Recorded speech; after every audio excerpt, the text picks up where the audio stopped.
Malakas ang loob ni Megan na magpaalam kay Monica na siya'y magsosolo na dahil sa kanyang pagkaakala hindi pa naisauli ang kanta ni Jennie na kinuha ni Dara. Balak ni Megan na gamitin ang kantang iyon para siraan si Jennie.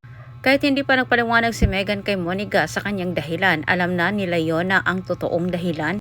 Dahil hindi naman sumang-ayon itong si Monica, sinumbatan niya si Megan. Binara nila yon na itong si Megan at isinumbong din nila kay Monica kung ano ang nakuha nila sa mga gamit ni Megan. Bagay na nagmaang-maanga naman itong si Megan at hindi niya inamin.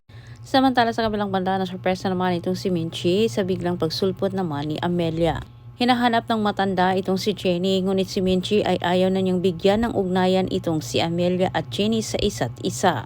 Napilitan si Minchi na pagbigyan itong si Amelia matapos ding sinabi ng matanda na siya ay may sakit. At higit sa lahat, bilang na umano ang kanyang mga araw at ang araw na yon ayaw umano niyang sayangin para makabawi kay Jennie. Tilang ang mga ari-arian ni Amelia ay ibigay niya dito kay Jennie. Samantala sa kabilang banda, sa sobrang galit ni Monica kay Megan, nagawa niyang ikumpara itong si Megan kay Jennie. Anya nito, kahit pasukin pa umano ni Megan ang mundong ginagalawan ngayon ni Jennie bilang solo artist, ay hindi umano kayang tapatan ni Megan si Jennie.